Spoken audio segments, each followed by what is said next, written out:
Live everywhere. Daily Co's Radio on netrootsradio.com presents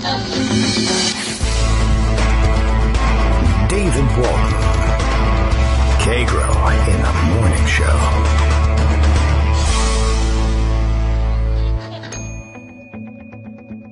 Now, here's David Waldman. Hello and good morning, everybody. How you doing? It is Friday, September 1st. September 1st. We made it to September 1st, 2017. Hopefully all is well and all is piping through as expected. We are once again limping along on a temporary solution that will allow us, after the echo of our music dies down, to broadcast hopefully without too much echo on my voice. It's Friday and we would be without Greg Dworkin anyway. So we get a free pass on that one, and of course Labor Day coming up on Monday. Well, we could probably get a pass on that one too. We're working hard to do what we can to restore normalcy here, but of course these are not normal times, as we well know. The president is up and awake and hanger tweeting, I guess, at this stage of the game. He's very proud of himself and his record clip of accomplishments apparently this morning, and I thought it might be interesting just to recap a little bit of what he's been up and about this morning. Although I don't know, as I look at it, I don't think there's anything in particular that he's I don't know. He's real riled about this nonsense as usual, but. Mostly he's just cheerleading for himself, but he did spend some time this morning insisting that the system was rigged against him, and I'm not sure where he got the news, but obviously he sat up in bed and turned on the television, probably got some snacks sent up to the residence, and somebody, and I assume it's Fox and Friends, told him something about James Comey, and he interpreted that, or maybe even just spat it back out verbatim from the TV that, wow, it looks like Comey acquitted Hillary Clinton early and the system is rigged against me. And then I did see that this morning he pivoted from that in about 6 minutes in between, wow, we're working so hard to restore order in Houston, and then quickly switching over to, oh yeah, by the way, the whole system is rigged against me. I'm president of the United States and all that, but whatever. Okay. Well, it's a tough job, I guess. He's just not up to it. The internet buzzing this morning with activity of all sorts. Let's see. The thing that seems to have grabbed the most attention all of a sudden, I don't know how old this story is. Now I want to look into it. Kate Sherrill was asking, have we seen it? I did take a look this morning as I saw it being tweeted around furiously this morning, and I happened to grab a tweet that had a link to the New York Daily News story about the nurse in Utah having been arrested. I mean, this is a really rather remarkable story, and I think there's some video, and hopefully it won't automatically play, but it's a really remarkable story on a number of levels. It's going to automatically play. I'll see if I can stop it. Here we go. Although maybe we ought to play the clip. Oh, wait a second. Okay. It's not all that long, I guess. I saw 1926 and I was like, wow, this is a 19-minute video. Is that long? I think it's only about 19 seconds long rather than 19 minutes long. But here's the story. Here's how the Daily News wrote it up. See it. Of course, they give us the video. Utah nurse arrested for refusing cops' order to draw blood from unconscious patient. Everybody's buzzing about this one. This is, I think, it's body cam footage from the officer's camera, although the Daily News has helpfully superimposed their Daily News watermark on it, which seems improper to me, but okay. And, here's the story as the Daily News reports it. Jessica Chia having put this story together. A nurse claims she was assaulted by a Salt Lake City detective for refusing police orders to draw blood from an unconscious patient.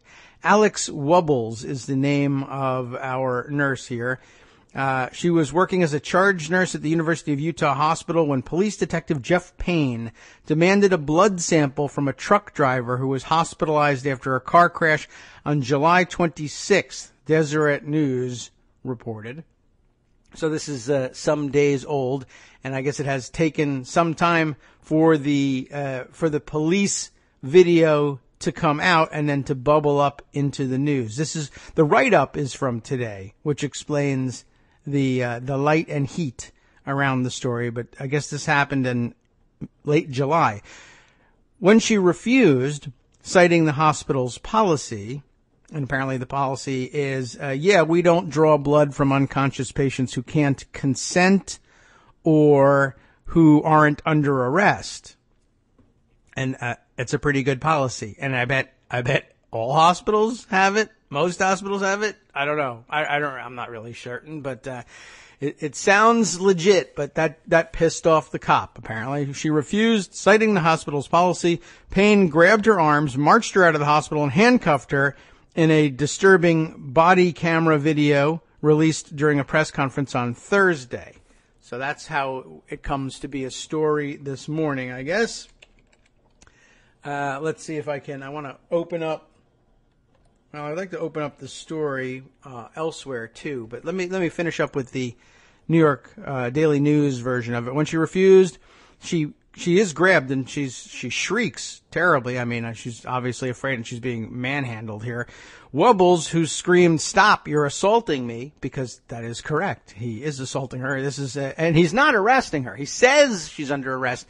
I should just get to the story here and you'll see. There's lots of layers to take apart here. She screamed, "Stop, you're assaulting me." She was placed in a patrol car for about 20 minutes before she was released without any charges filed against her, because there aren't any you can file against her. The Deseret News reported. You can't even charge her with resisting arrest, because that wasn't even happening.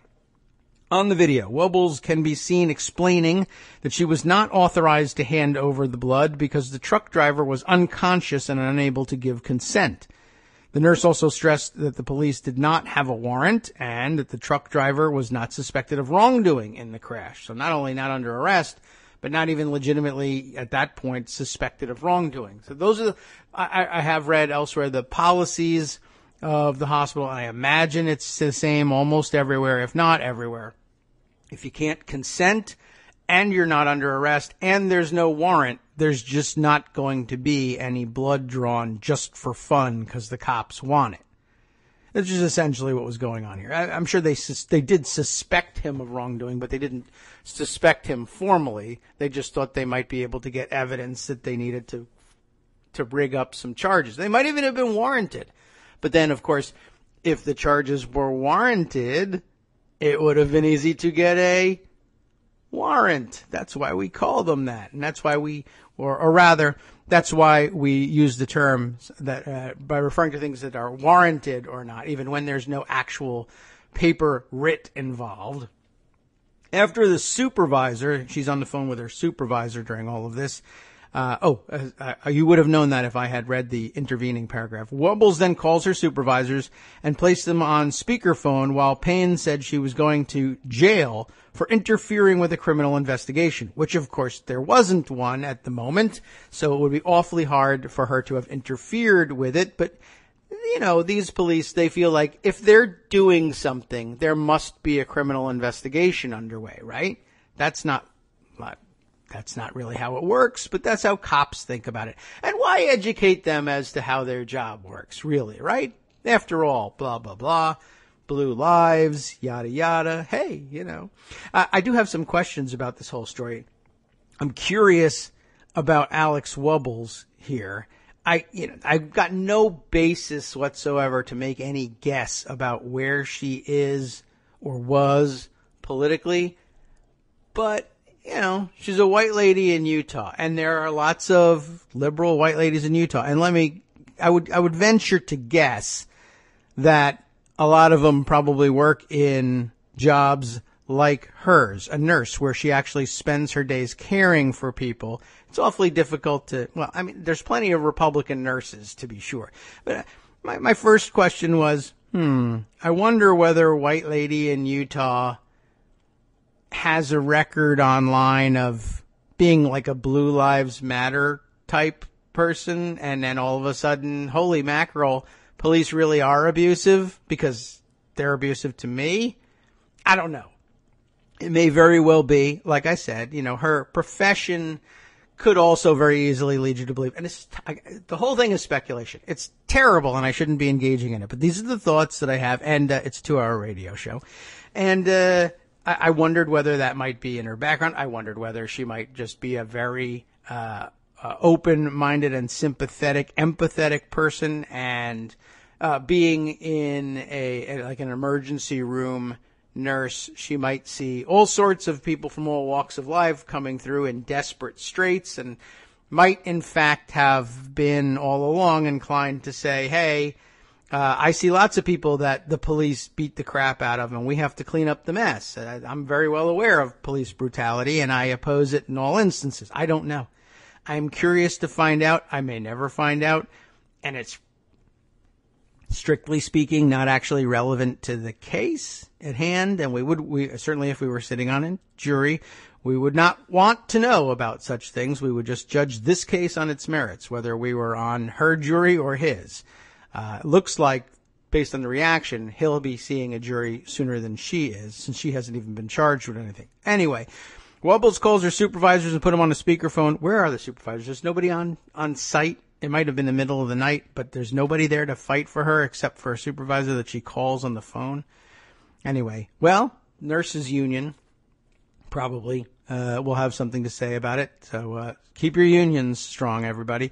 After the supervisor told Payne, the detective, he was, quote, making a huge mistake, the detective tried to snatch Wubble's phone out of her hands before grabbing her, pressing her against the wall, and placing her in handcuffs while she screamed, according to the video.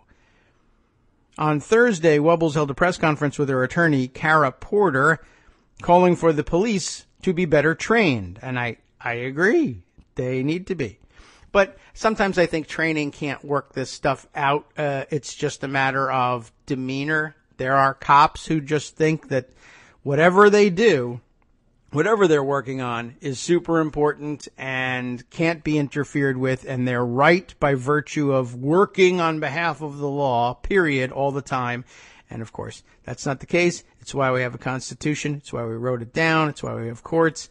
I am curious what Donald Trump would think of all this, and he ought to be asked at the first opportunity, and I guess the first opportunity is probably coming. I think he's headed back to Texas to fake visit with Houston, although he might actually set foot in Houston this time, over the weekend, and I'm sure, well, it's bubbling up fast enough that this might be a question that gets shouted to him. I'd love to know what he thinks about this. Ordinarily, I would say a president would be smart enough to walk the fine line and to say, well, we need to wait for all the facts to come in here, but it's disturbing to have seen this. We have people who are dedicated to serving the public on the one hand as charge nurses in our emergency rooms who take all comers and care for them equally as necessary. And we have people who put their lives on the line as sworn police officers to serve and protect. There's rhetoric you have to include for everybody here. And unfortunately, the truth is that initially a smart president who wouldn't ordinarily have an idea exactly what had happened here would say, we're going to have to both sides this one for a while until we figure out what's going on. And that's probably, you know what? That's probably a remnant of Obama's having very, very, very carefully crafted or chosen his words, I guess I should say, when he was speaking about the, yes, thanks for sending me the, Justice is sending me the Salt Lake Tribune, reporting. So the local reporting on these things. But you'll recall, we had to have a beer summit the last time, Obama went, was so careless as to very carefully choose his words when speaking about how the police had apprehended the professor up in Harvard. As a Skip, I remember the nickname, Henry Louis Gates. I had to look that up. Skip Gates, I believe, was the nickname he went by, but you all remember that story. A Harvard professor arrested trying to get into his own house. And the police, I think it was fairly plain that they saw a black guy, not potential homeowner, Harvard University professor, anything like that. And he, interfered in the guy trying to open his own front door. And, we all remember the history from there. And a normal president would, following Obama, would likewise probably have to be very careful about what they say. But Donald Trump, he doesn't give a goddamn about any of this stuff. So it would be a great thing to ask him. He couldn't even manage a press conference about, sir, what do you think about the murdering Nazis in Charlottesville? Well, there's some good Nazis. There's fine people on both sides. Whatever. You remember that. That happened like 2 weeks ago. So anyway, I'd be interested to see if anyone will give him an opportunity to put what I imagine is a very small foot into his very large mouth. Has anybody ever seen his feet? I hope not. There's something really creepy and disgusting about that. And he did have to wear big giant Frankenstein shoes when he went to Texas the other day. But maybe they just, as compared to Melania's stilettos, looked particularly clunky. I may be doing him a disservice there. All right. Well, to continue with the New York Daily News coverage, because they're likely to say things in crazy, explosive, and over-the-top fashion, as opposed to the Salt Lake City Tribune, which will be probably boring about it, but probably more factual and have more interesting things to say about their investigation. Anyway, Wubbles at her press conference said, I'm a healthcare worker. The only job I have is to keep my patients safe. A blood draw, it just gets thrown around there like it's some simple thing. But blood is your blood. That's your property. It's true. And I can't tell whether she says that as sort of like as liberal doctrine, or is that ultra conservatives talking? Blood is your property. Well, we come together on that one. And when a patient comes in a critical state, that blood is extremely important, and I don't take it lightly, she added. Right. If you come in and you're, bleeding and in critical condition, you don't want to necessarily just throw out some of that blood and say, here you go, cops, take whatever you want, as much as you like. Bring a bucket. Payne cited the implied consent law, which Porter said had changed since 2007, and said he had been advised by the watch commander on duty to arrest Wubbles if she did not cooperate, according to the detective's written report cited by the Salt Lake Tribune. I wonder if it's the same piece that Justice sent me. We'll find out. The truck driver, William Gray, was hospitalized after a pickup truck crashed into his vehicle while fleeing from the police. The pickup driver died at the scene while Gray remains in serious condition. So here, wow, what? So what does the cop care? The truck driver's driving along minding his own business. A pickup truck, while fleeing from police, crashes into William Gray's truck. The guy fleeing from police in the pickup truck dies at the scene, and the cops want Gray's blood, to which they're not entitled anyway. And they end up threatening to arrest the nurse. Let's take a look at the video. I think we can just roll it and you'll hear the sound. It's hard for me to tell, but I'll trust that you can hear the sound. Let's go with this. Can we hear it? Oh, you can. I can't. I don't know. I see nothing that indicates that the sound is coming across. So I'm going to pause at this point and say, all right, yeah, maybe it doesn't work. But just as well, honestly, I think you've probably all seen the video by now and you've got the gist of it. But I'm pretty amazed by the threat from the cop to arrest her. And then, they end up not being able to, come up with any charges, I guess, and end up releasing her after 20 minutes. All right. Here's some extra notes here from Justice. Thank you very much. Look at this. That is interesting. For what it's worth, and it's not worth anything legally, but it's worth something as great background. Wubbles was on the Winter Olympic alpine ski team in 1998 and 2002. That explains her presence in Utah under her maiden name, Schaffer. I'm going to guess that it's pronounced Schaffer. Could be Schaefer. Schaffer. Does anybody remember watching the broadcast back in 1998 and 2002? Where were the Winter Olympics Was that the one in Utah, 2002? Wow. Well, no wonder. She's never left Utah except for 1998, I guess. Where were the Winter Olympics in 1998? I'm trying to think back. Does anybody have that information off the top of their head? I'm going to do it. You're going to hear me. I shouldn't Google. Right. Duck, duck, go. Almost did it there.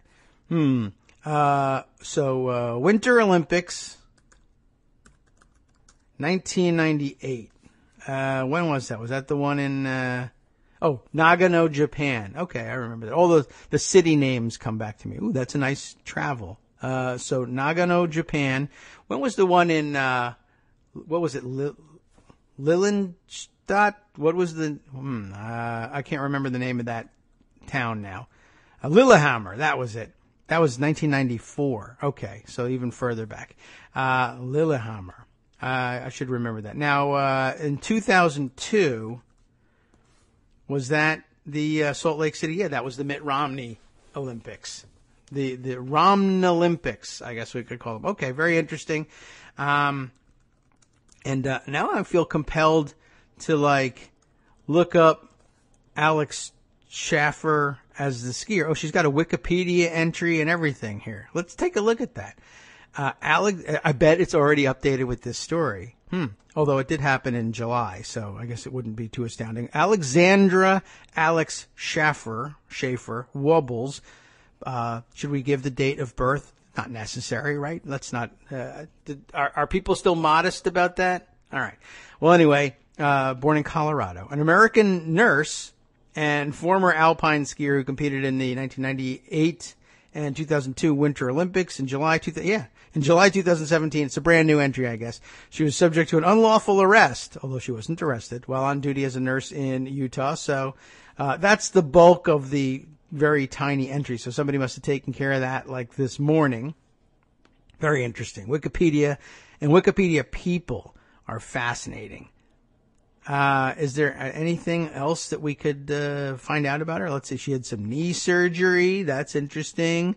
Yeah, I don't know. I mean, she's got, obviously you can find out lots about her skiing career, but that's not going to give us a great deal of insight into what happened here. I did wonder, though, as I said, whether or not she might have had a record online of being whether a Black Lives Matter supporter, a Blue Lives Matter supporter, neither, both, I don't know.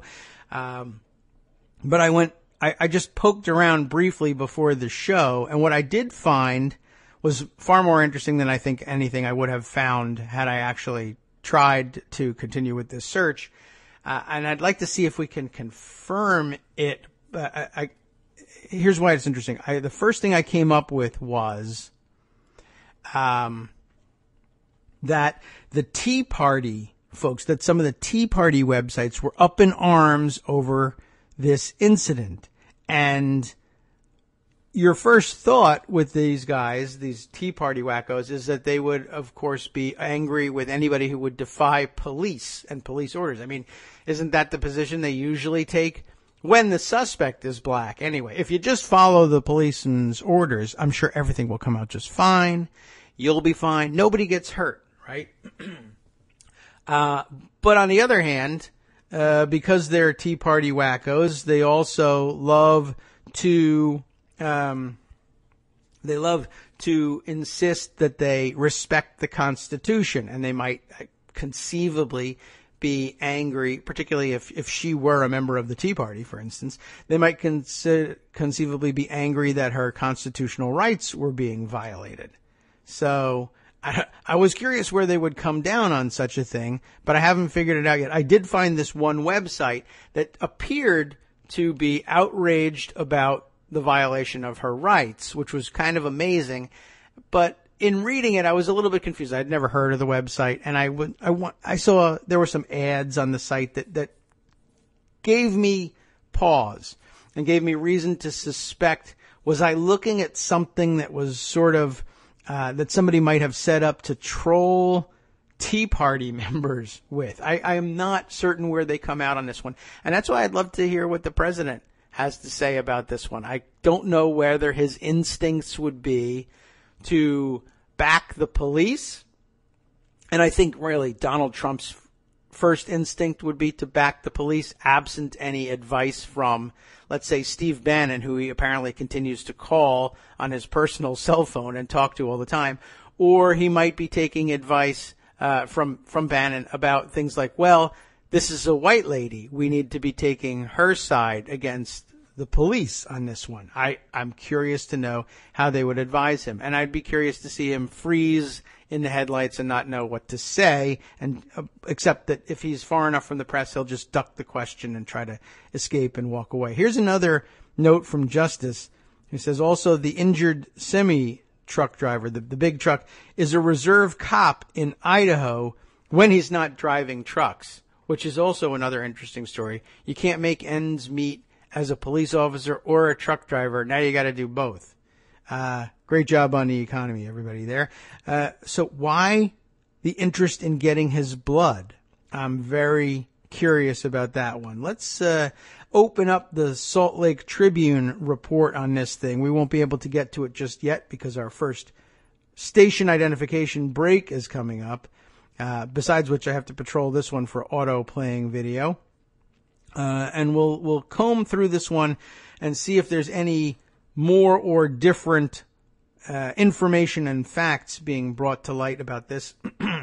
And if any of you are interested in playing producer, it would be, I think, very interesting to see if we could take the pulse of Tea Party America and MAGA America and see where they are on this one. I'm very curious to see where they come down, and probably so is the president. Don't tell him. Don't ruin the suspense for me. I want to see how he does this on his own. We keep him in an isolation booth known as the White House residence, and he'll be watching Fox and Friends, and I think they'll stay away from this story for the time being. I guess that's all we have to do. Watch Fox and Friends and see what they think of it. We'll be right back after this break for station identification.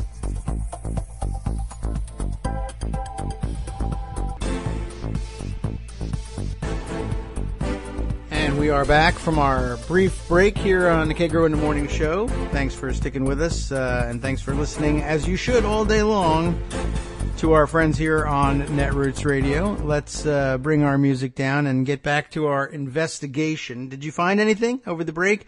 I did see, let's see, this is not related to the Wubbles story, but it appeared in my timeline directly beneath another tweet relating to it. This one from Sarah Jaffe, and it starts out with, well, there's a picture of heavily armed cops outside of Trump Tower, and it says, solidarity for police tends to be for those on their side of the thin blue line. I wrote a thing, said Sarah Jaffe, and there is a piece in the New Republic under the title, Trump already has a wall, it's the thin blue line. Police are suppressing the rights of protesters, and that's just the way Trump wants it. It makes it an interesting question. Where is he going to be? She's not a protester, Wubbles, but she's on the other side from cops. And by the way, there's at least a few interesting tidbits in this Salt Lake Tribune piece. Maybe I should comb through that first before transitioning. Pamela Manson wrote this one. How's your family, Pamela? Just asking. You must get that all the time. Video shows Utah nurse screaming, being dragged into police car after refusing to let officer take blood from unconscious victim. He's got a pretty good grip on her there, too. Pamela's story reads as follows. A nurse says she was assaulted and illegally arrested by a Salt Lake City police detective for following a hospital policy that does not allow blood draws from unconscious patients. Footage from University Hospital and body cameras, officer body cameras, show Detective Jeff Payne and Nurse Alex Wubbles in a standoff over whether the policeman should be allowed to get a blood sample from a patient who has been injured in a July 26th collision in northern Utah that left another driver dead. Wubbles says blood cannot be taken from an unconscious patient unless the patient is under arrest, unless there is a warrant allowing the draw, or unless the patient consents, which they can't do from the state of unconsciousness. The detective acknowledges in the footage that none of those requirements is in place, but he insists that he has the authority to obtain the draw according to footage. At one point, Payne threatens to take Wubbles to jail if he doesn't get the sample, and he accuses her of interfering with a criminal case. I either go away with blood and vials or body in tow, Payne says. Mr. Tough Guy. He's going to get it one way or another. After Wubbles consults with several hospital officials and repeats the policy, Payne tells her she's under arrest and grabs her, pulling her arms behind her back and handcuffing her. The footage shows the detective dragging Wubbles out of the hospital and putting her inside a patrol car as she screams, "Help! Help! Somebody help me! Stop! Stop! I did nothing wrong." A University of Utah police officer and Department of Public Safety officers who provide security for the hospital were present at the time of the arrest and did not intervene. You can see that very clearly in the video. In fact, one of them opens the door for the cop. So, as he's dragging her out to the patrol car. I don't know what to tell you about that. There's lots to examine there. We'll just stick to this bit, but it is really interesting. And by the way, University of Utah. Now, in Utah, the teachers can go about armed. I don't know what the policy is at the University of Utah hospital, whether the nurses can carry guns. That might seem like a ridiculous thing to wonder about, but I know of at least one accidental discharge by a nurse on hospital grounds in Colorado. And I think it was at one of the university hospitals. It's an old case, but it's out there. And of course, Utah teachers get to carry their weapons in class. And we have one of the more famous on-campus accidental discharges came out of Utah. And I think we've had a second one since this. Maybe, as a matter of fact, as I recall, it wasn't long ago I took a look at this, that we had a second or third Utah on-campus accidental discharge involving an armed teacher. But they've had their policy in place for a couple more years. So their rate overall isn't quite as bad as, say, as Idaho's initial dive into armed teachers when they had an accidental discharge within a couple of weeks of allowing teachers to carry their weapons in class. Anyway, that was the professor at Pocatello who shot himself in the foot while he was giving a lecture. You remember that one, don't you? I think we all do. We should. Nobody does. Anyway, I'm just curious about that. Like, this is an illegal arrest. Of course, you're supposed to adjudicate these things in court. But I mean, essentially, she's right. This is not a lawful arrest here. This is just a guy who, under color of law, is essentially kidnapping this woman. He thinks he's doing right, of course, under the law. Everybody else knows he's doing wrong. Could you defend yourself against that? Could you draw a weapon and tell the cop not to approach you? I doubt it, but I'm just curious. I'm curious what the NRA would have to say about that. Because after all, police officers who get in the way of armed, law-abiding citizens are just jackbooted thugs. Until, of course, they're the thin blue line and we love them. At which point, we switch sides. Look for the color of the skin on different sides, and it'll help you figure things out if it's too complicated for you. Anyway, so the University of Utah police officers and public safety officers end up opening the automatic doors for the cop to drag her more conveniently to the waiting patrol car.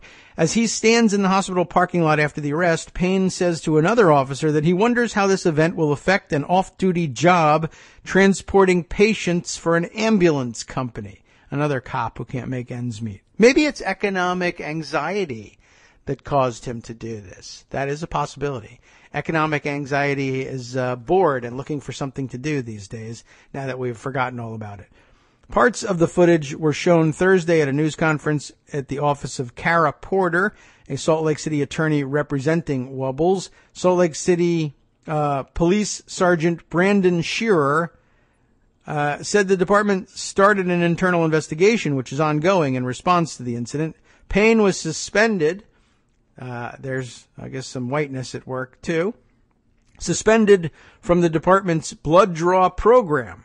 Oh, that's interesting. He's actually like a trained officer who they use specifically to get blood draws, and he still effed up the law.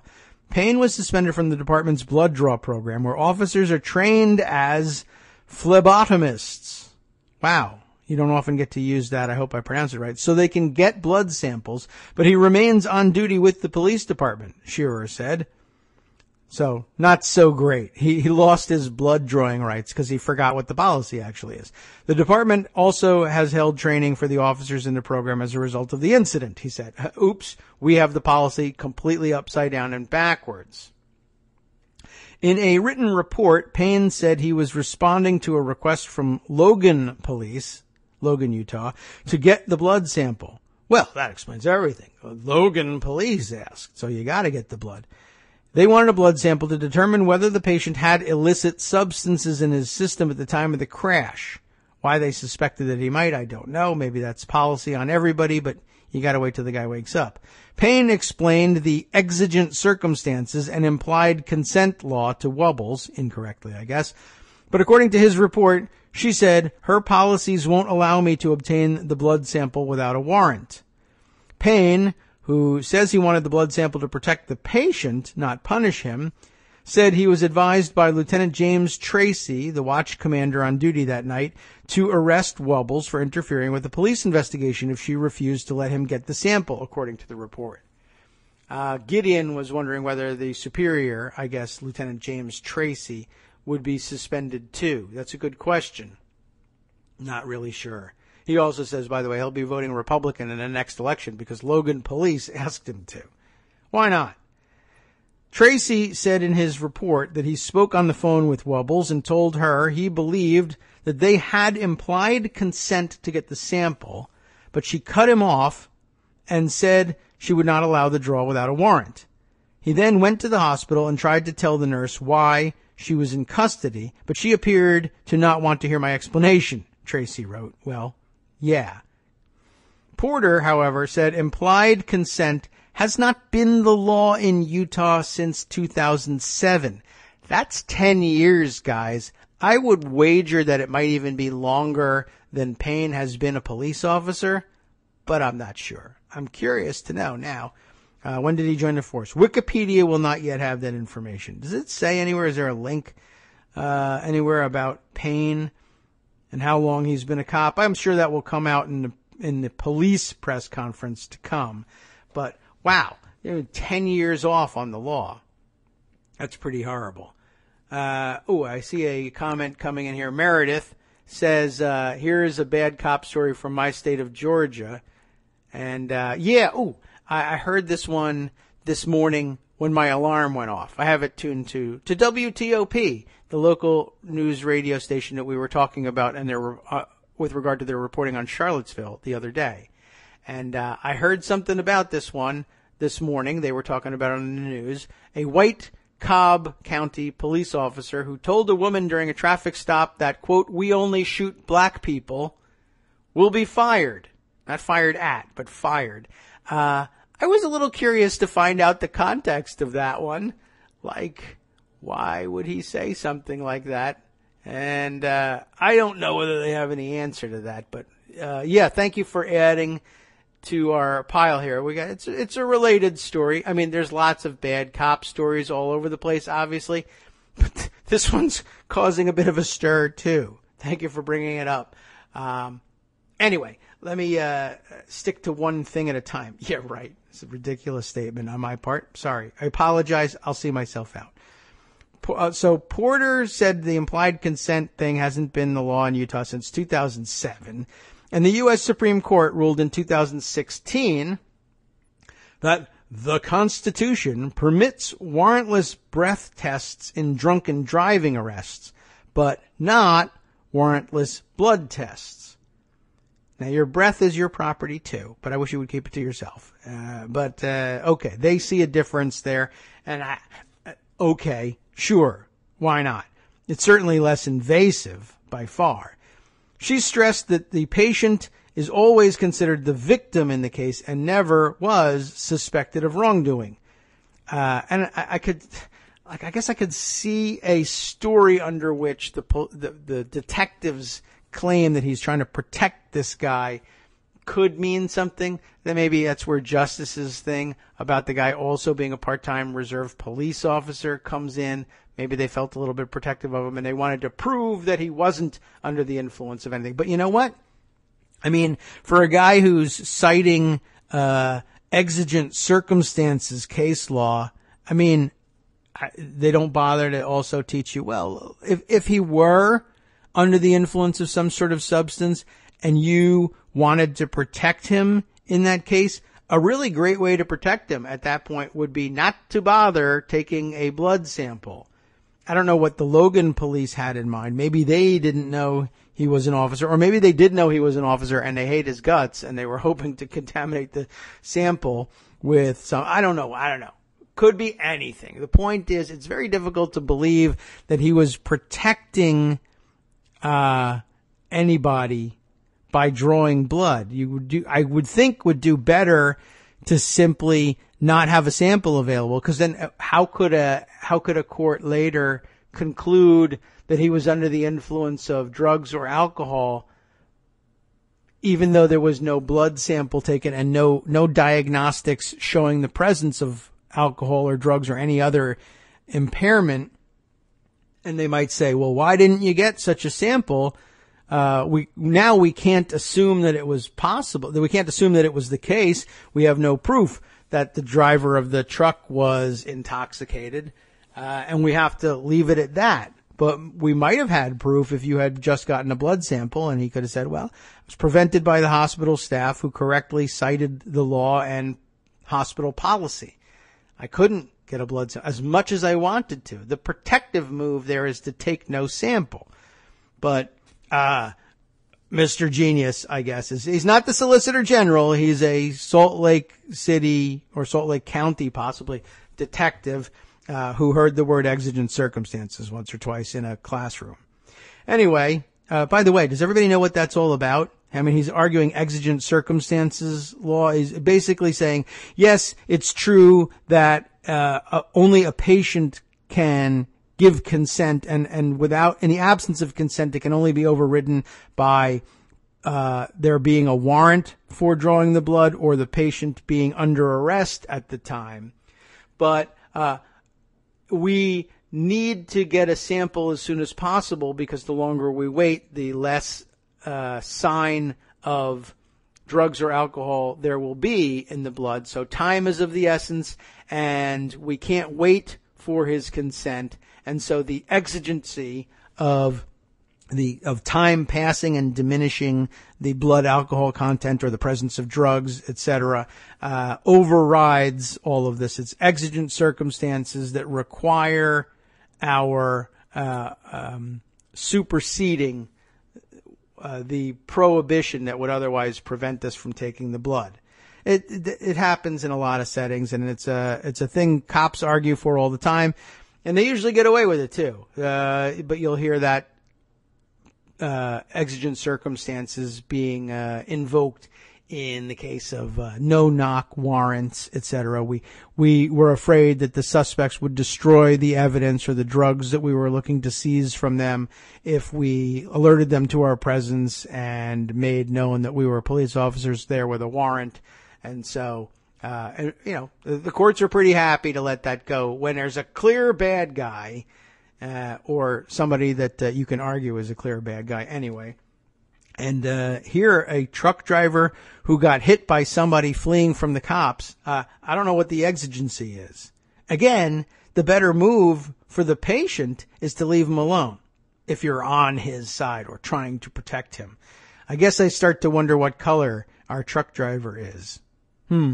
Anyway, I shouldn't be so race conscious in all this, but I'm worried about this guy. Anyway, no claim or lawsuit has been filed, Porter said, but she has had discussions with Salt Lake City Police, and she believes the department will educate its officers. It's a good idea. Wubbles said she has heard anecdotally of other healthcare workers being bullied and harassed by police, and that these videos prove that there is a problem. I can't sit on this video and not attempt to speak out, both to re-educate and inform, she said. Police agencies need to be having conversations about what is appropriate intervention. Yes, that is true.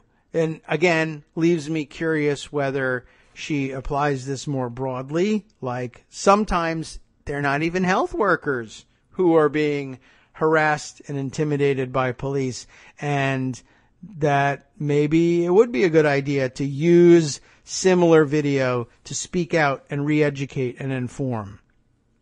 Or maybe this is the first she's heard of such things, or the first time she's felt that they were absolutely necessary, in the context, of course, of how police interact with healthcare workers. I don't know. I would love to find out. Where are we here? She never said no when Payne asked to take a blood sample. She merely explained the blood draw policy to him, according to Wubbles, who also said she was trying to keep her patients safe and do things the right way. Porter and Wubbles declined to release information about the patient, but Payne's report identifies him as 43-year-old William Gray, a reserve officer in the Rigby, Idaho Police Department, who suffered burns during a July 26th crash in Cache County. That is really interesting. Rigby, Idaho, you'll know from my having reported it to you in the past, is where the bulk of the potatoes for my local Five Guys French fries comes from. So, a local connection. It's totally inappropriate to interject this at this point. Gray is a truck driver when he's not serving as a reserve police officer, according to the Idaho State Journal, to which they did not link, by the way, but I'm sure it's true. At about 2 p.m. on July 26, Gray was driving a semi north on State Road 89/91 near Sardine Canyon. You know this is a true story because the names are so genuine here. Sardine Canyon. When a man fleeing from the Utah Highway Patrol crashed a pickup truck into him head on, according to Logan police who investigated the collision. Yeah, that's not going to go well. Pickup versus semi head on.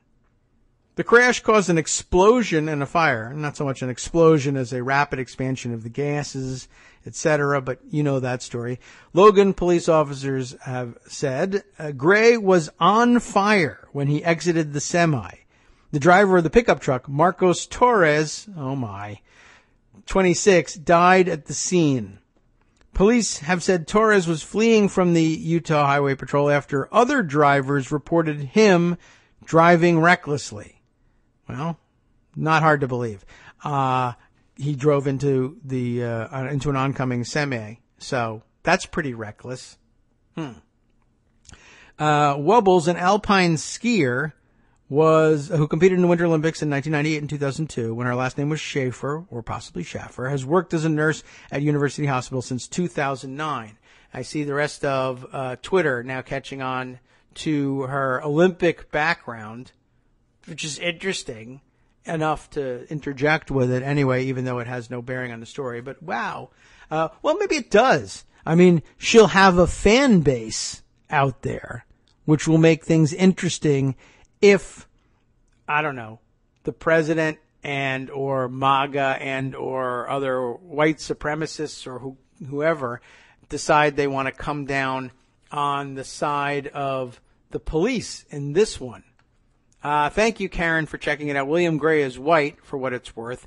Yeah, I mean, that's a good question. What is it worth? I am not sure. And I guess, there's some pictures available of him in the Idaho newspapers. And a reserve officer, too. Well, there's lots of directions you could go in investigating something like this. And now I'm fascinated by the story and what Donald Trump is going to do with it. And I guess the fact that everybody is white, with the exception of the driver, possibly, who died, although he may describe himself as white, but of Hispanic descent. We don't know. And we're just guessing based on the name. But I guess that leaves lots of wiggle room for the MAGA crowd and the alt-right to decide what to do with this thing. Nevertheless, I'd like to see how they struggle with it. Okay, there's definitely a lot of other stories here, and as I mentioned, there's the story that Meredith suggested to us here, the Cobb County Police Lieutenant. We got to have a quick look, at least, at that one. A white Cobb County Police Lieutenant who told a woman during a traffic stop that we only shoot black people will be fired, the police chief said on Thursday. But even as Chief Mike Register, another Matrix glitch for you there, Oliver, was on live TV announcing the termination of Lieutenant Greg Abbott. What?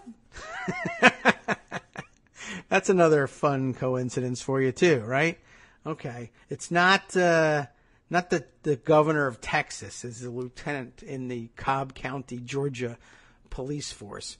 But it could have happened with Greg Abbott too. The termination of Lieutenant Greg Abbott. Abbott was sending an email to the county announcing his retirement. Oh, you can't fire me. I'm retiring. Commission Chairman Mike Boyce said. Boyce said it wasn't clear how that development would affect plans to dismiss the officer. Probably not at all. At Thursday's press conference, Chief Register said, I have known Lieutenant Abbott for years and perceived him as honorable, but he's made a mistake. I should say so. I don't know what's in his heart. I'll give you a guess, but I don't know what's in his heart, but I know what came out of his mouth. We recommend that he be terminated. We are moving forward on that. The lieutenant has been on the force for 28 years. The date stamp on the video is July 10th, 2016. Man, things are slow in getting out. Just a few days after Minnesota police shot and killed Philando Castile, whose girlfriend recorded his death with her phone. Now it's relevant, yes. And that's the nearest one in time, yes. But I don't know. It's weird that they throw that in there as though, well, that's it. That's the sum total of similar incidents or why that might be on anyone's mind. So we're done with that. And it's probably not even, I don't know. Well, we were pretty well aware of it in real time. So it could have been on the minds of drivers and police officers alike. Channel 2 Action News down there in Georgia first reported the existence of the Abbott tape in its newscast Wednesday night. And mind you, this is from 2016.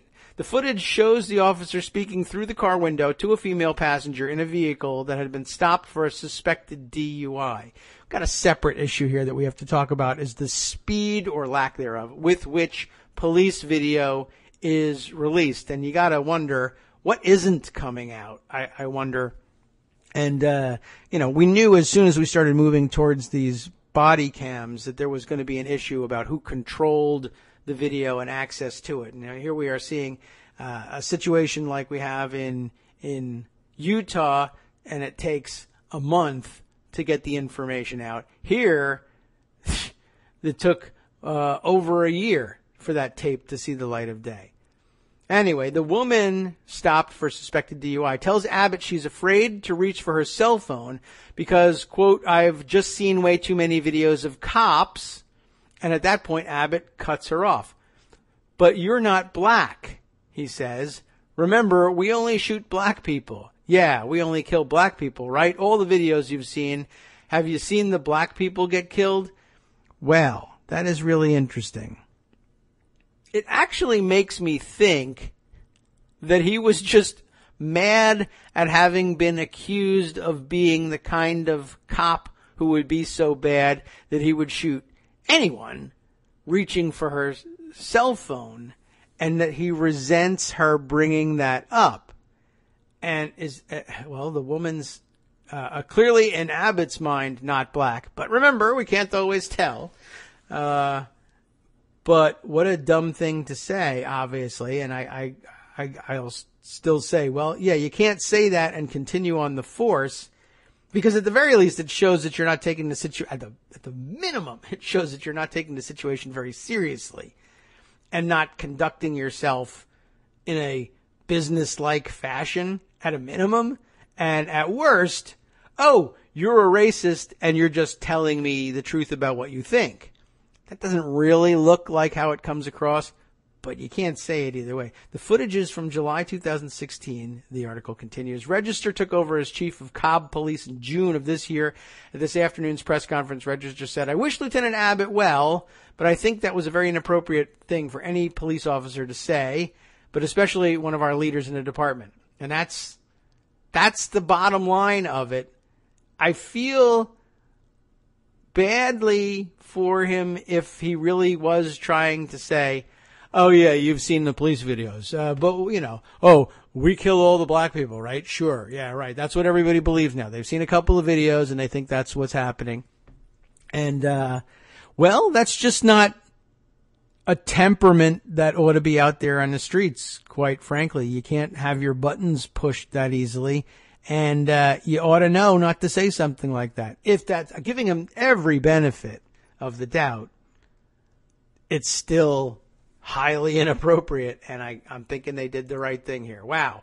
Very strange day with all of these things here. I guess we could take a moment by way of segue, although we'll be coming up to our next break shortly, but it's the short one, to take a look at the piece in the New Republic by Sarah Jaffe, and we can at least give a quick skim to it and scroll through. It doesn't look like a really huge, long piece, but it sets up an interesting counterpoint to all of this, of course, because it questions where Trump stands with respect to the police. I mean, I think we know where he stands, and she's just sort of pointing that out. Trump already has a wall. It's the thin blue line. Police are suppressing the rights of protesters, and that's just the way Trump wants it. That, I think, is probably the clearest indication that, yeah, we know where the motivation comes from to both sides, things like Charlottesville, et cetera, et cetera. All right. Well, that and elsewhere, these problems keep cropping up as often as we have these alt-right protests and counter-protests. Another very interesting storyline all by itself. We'll see if we can't formulate this into a coherent narrative during the second half of our show, the second hour, after we take our top of the hour break for station identification, right after this.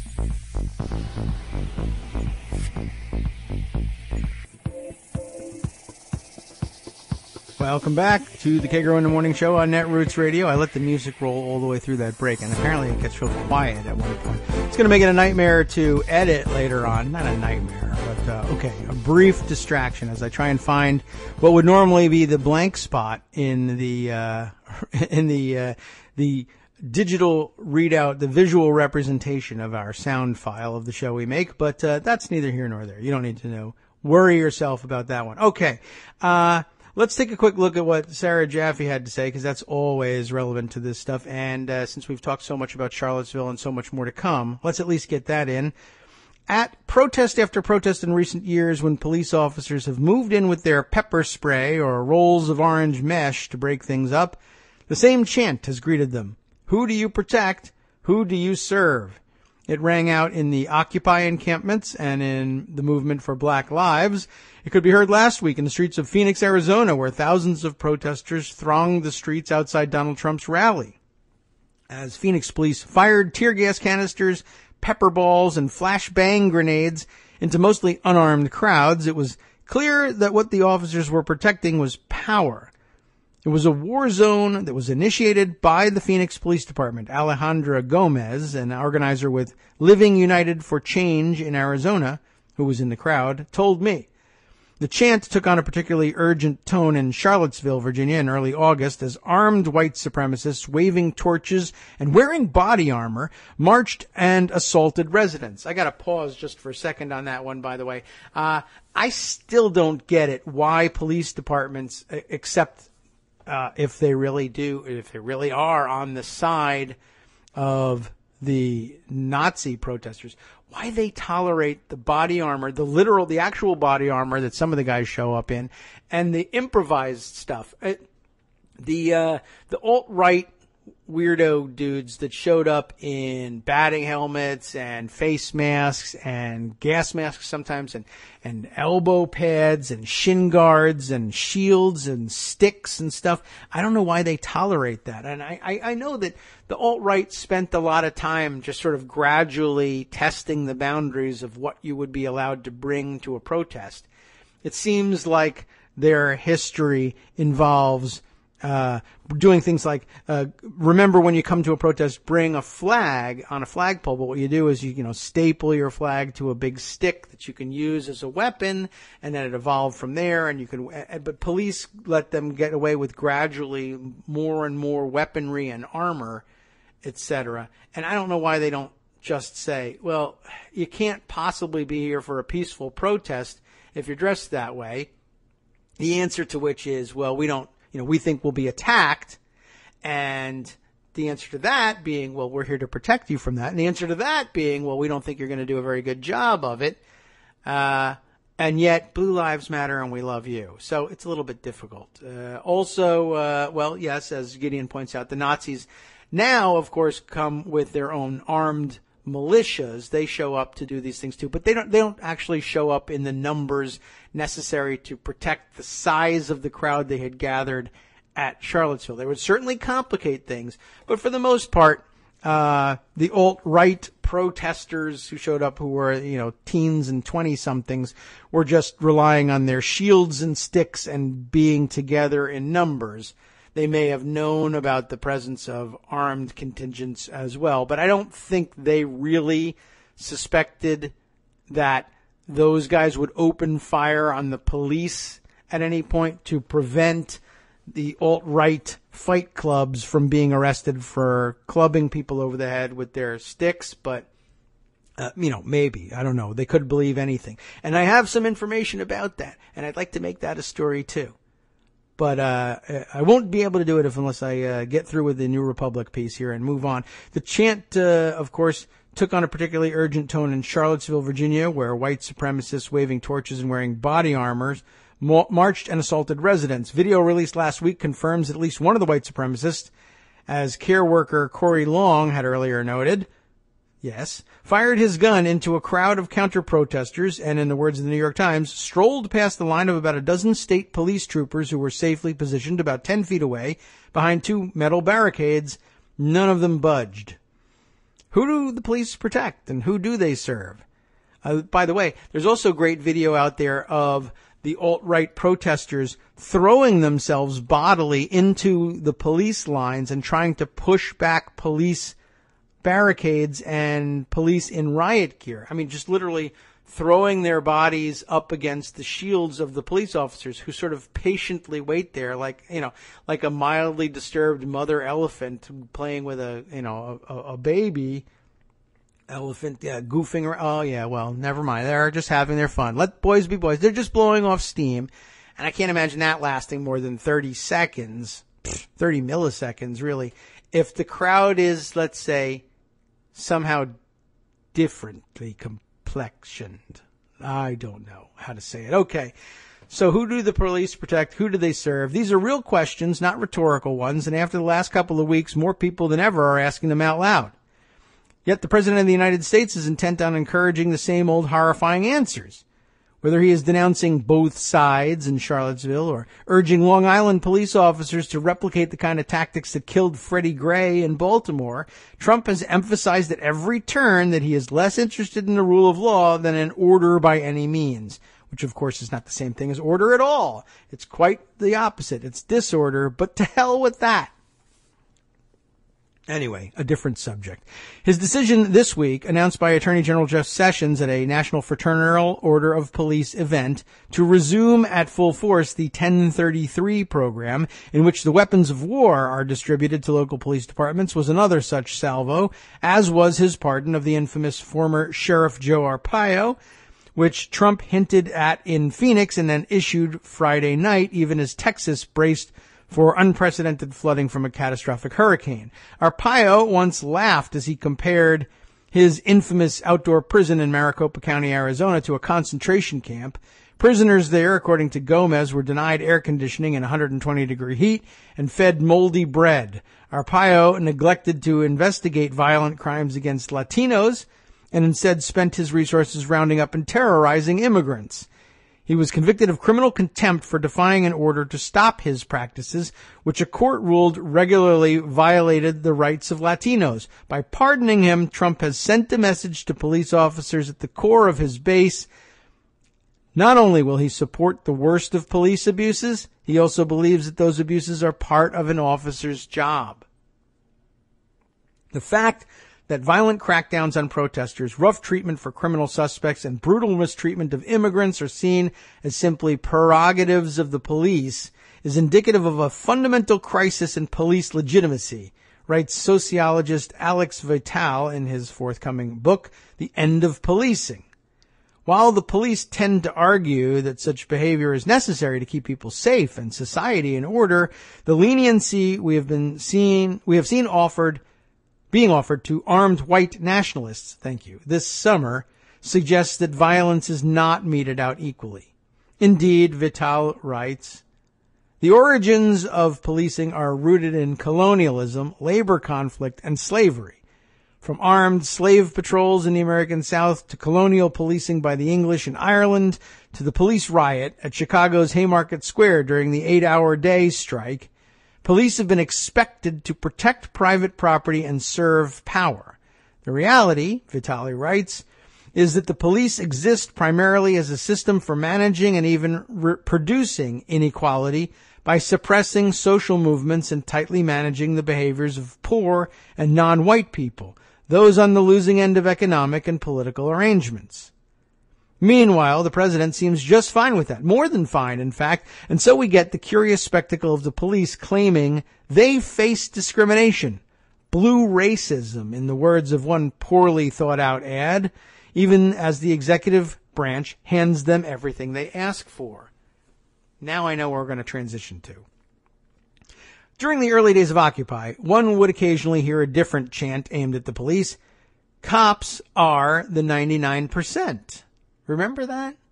It was an attempt to reach out to police officers who, protesters noted, might also feel the pinch of austerity. We just found out that everybody involved in this story in Utah who's a cop is working 2 jobs. I have to add to this. But as the weeks wore on, the chants came less and less often, as even the most optimistic of protesters realized that none of the officers they faced were going to break ranks and halt the pepper spraying, the arrests, the tear gas, and the evictions of protest camps.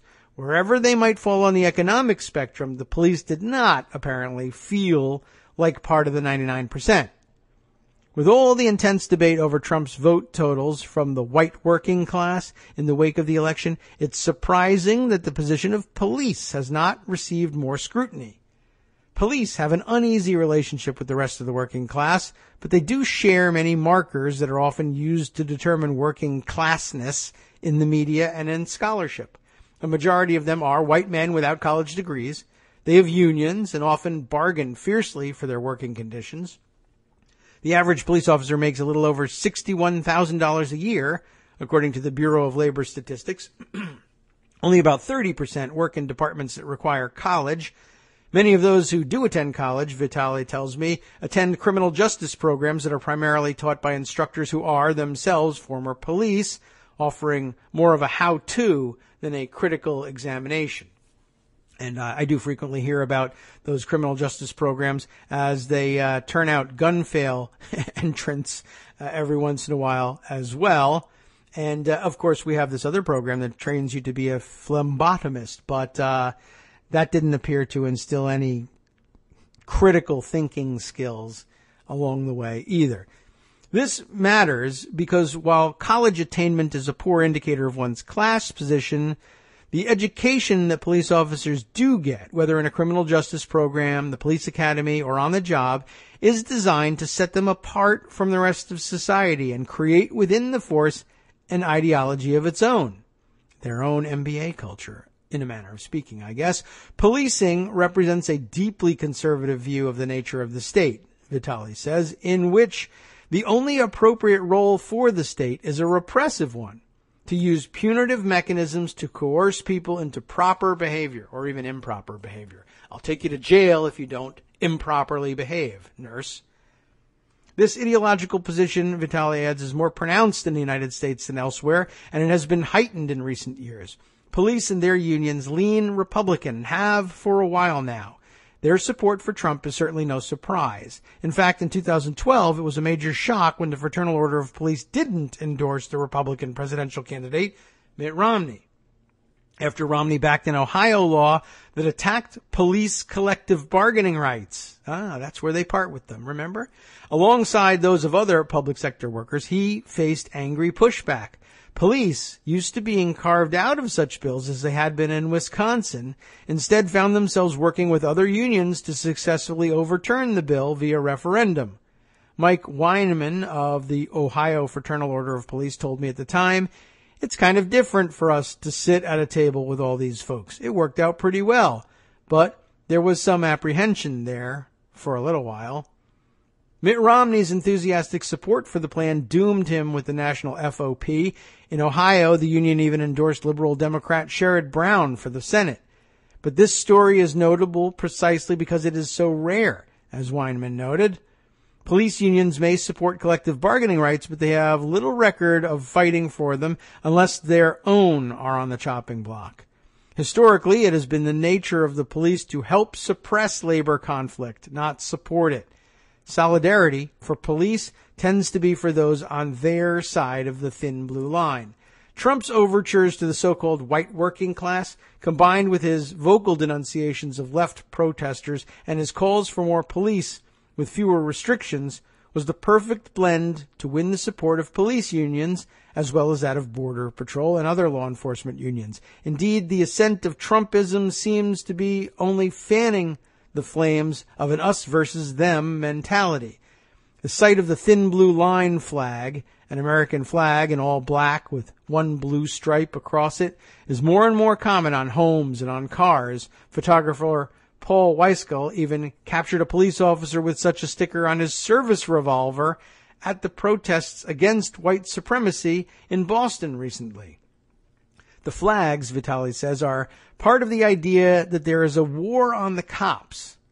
There's a war on coal, there's a war on Christmas, there's a war on cops. America is at war with the very thought of America, it seems. Okay. They began as an awareness and fundraising campaign for fallen officers, but have now become part of the ideology that says that because the police risk their lives, any criticism of them is equivalent to endangering them and undermining their ability to maintain order. After it's becoming so politicized, he adds, I think that we can say that the public display of that symbol is going to be highly correlated with Trump supporters. Well, will they be out in force on the side of the cops or on the side of the nurse? I'm very interesting. Gideon asks whether they say war on cops explicitly, whether police say that. I don't know. That is attributed to the writer of the book, Vitaly here, who says that the flags are, quote, part of an idea that there is a war on cops. But I don't know whether cops specifically say that. It sounds like that's the sort of thing that they would say, and I don't get the sense that he quotes that lightly, but I can't tell you 100% with 100% certainty that I have seen cops say that. But I guess a quick DuckDuckGo search might turn something up if it's really highly prevalent. So, the flag heightens the us or them mentality, the idea that there are good people and the bad people simply must be controlled. That is very much the Trump worldview. We are just going to build a wall, Vitaly says. The thin blue line accomplishes the same task. It's the domestic wall. This mentality persists even as policing has, in fact, become safer. Jobs more likely to kill you than policing include roofing, garbage and recycling collection, farming, and construction. It persists even though police officers rarely face consequences more dire than a few weeks' desk duty for killing civilians. And even though a recent Washington Post study found that hundreds of officers fired for misconduct were rehired through appeals required by union contracts, or I guess just hired elsewhere too. That happens more often as well. Police union contracts are often the envy of the rest of the labor movement. While grandstanding politicians love nothing more than to swipe at overpaid government workers whose pensions are bankrupting the city, state, or country, they rarely target police because they're armed and they can arrest you. It's not just being armed. They target armed people all the time. This is no longer an issue of one election. Trump may not have kept many of his promises, but he is keeping the ones he made to the police officers who supported him. And it's also not just about Trump.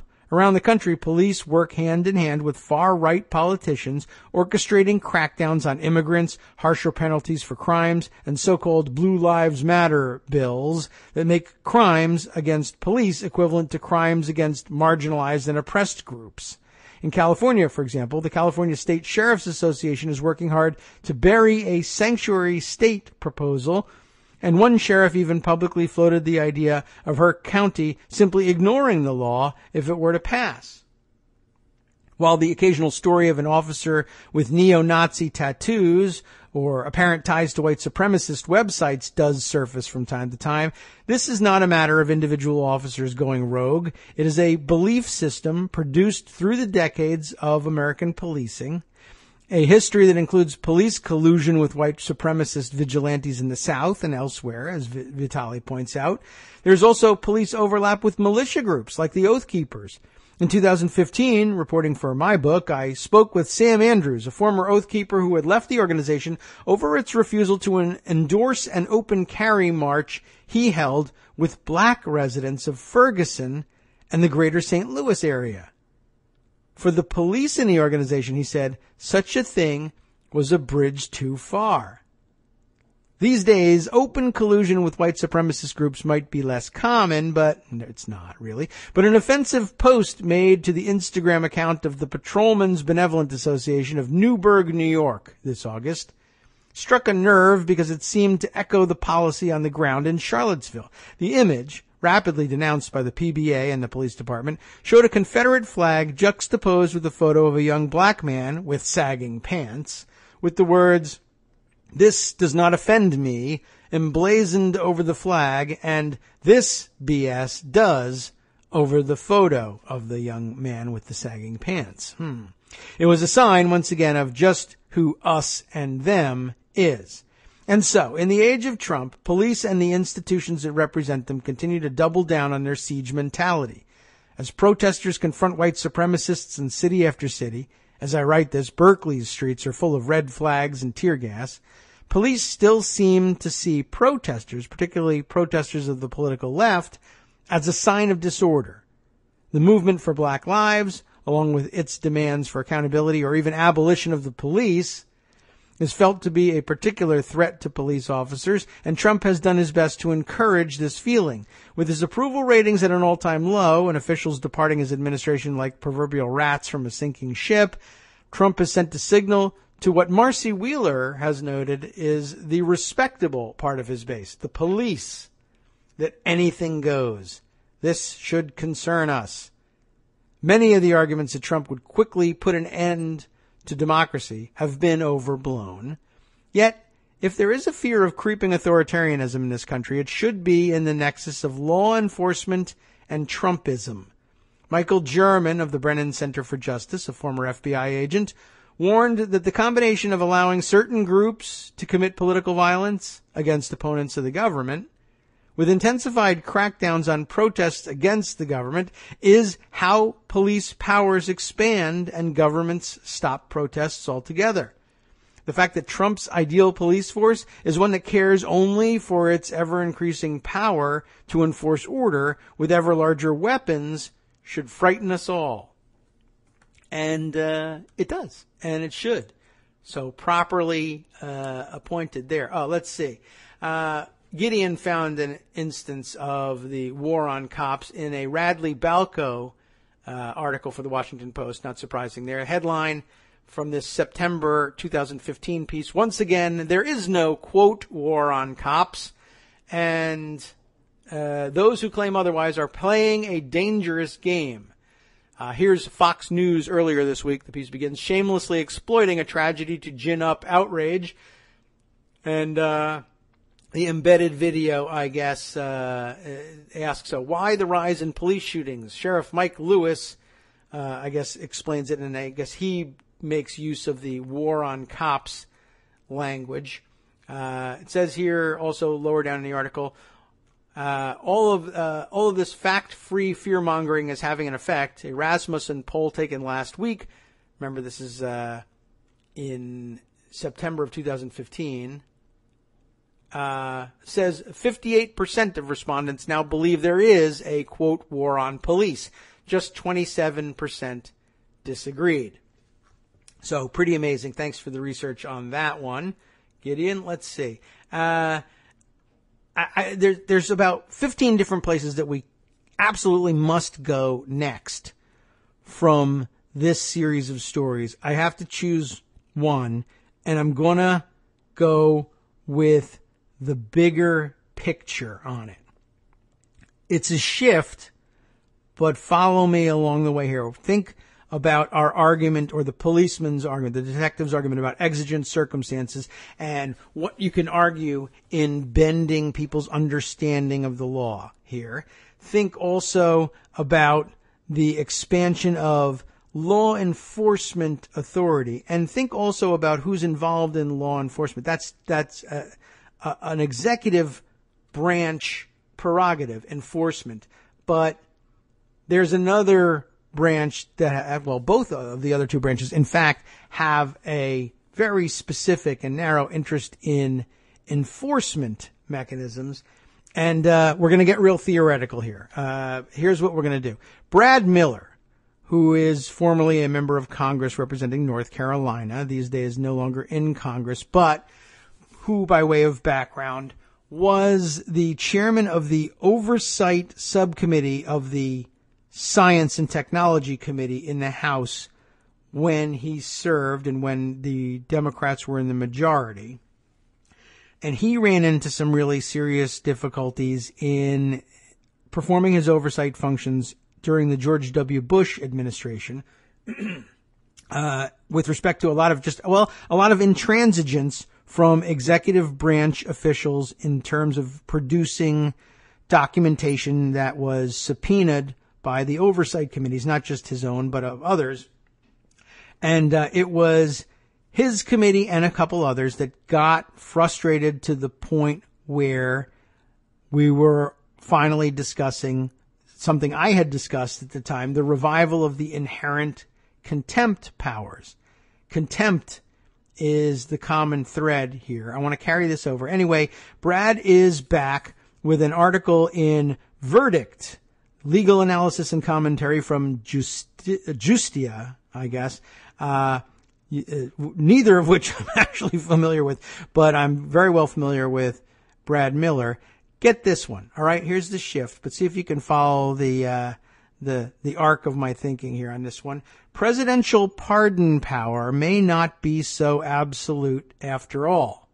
And here, this presents a really interesting challenge to us. I feel like I want to take this one up. This is the sort of argument that, well, of course I love it because Donald Trump is a total scumbag, and I would like very much to defeat him in anything he does. Arpaio is perhaps the only person in the national news at the moment who I would consider a contender for being a worse person overall than Donald Trump.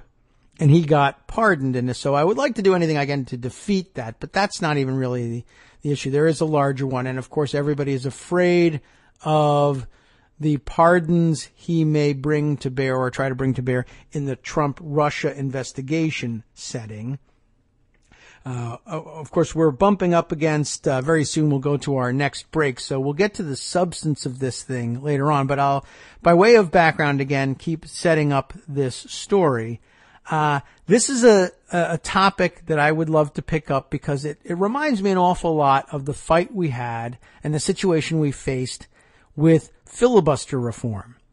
For many years, the initial fight in filibuster reform was to get the reporters, to get the press, traditional mainstream media press, and left-leaning alternative online press to shake off this ossified position. And you can understand how you come to it, but this outdated mode, or perhaps always incorrect way of thinking of the filibuster rules and the mechanisms by which rules and their interpretations can be changed in the Senate. When we proposed filibuster reform, we were met with a solid wall across ideological lines and every other dividing line you can think of in the press with, that's just not the way it works. You don't understand. You're talking pie in the sky. It takes 2/3 vote to change the rules in the Senate, which was, of course, a misstatement of the actual rules of the Senate. It takes 2/3 to invoke cloture on a proposal to change the rules, but requires only a majority vote to actually change the rules. Yes, all of that set aside. Even the thinking that it would require a 2/3 majority wasn't exactly true. And to the extent that people were willing to credit me with coming up with some sort of new mechanism for changing the rules, I appreciate the thoughts, but I didn't invent anything new, and I didn't change any rules. I just brought old rules to bear. Anyway, I'll tell you about how that relates after our next break for station identification.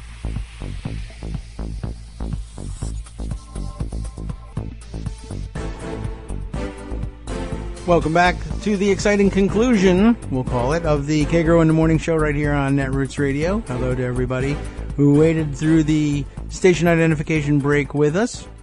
We're in the home stretch now. When we left, I was telling you how this reminded me, this idea that the presidential pardon power might not be so absolute after all, reminded me of the filibuster fight. Essentially, it comes down to this.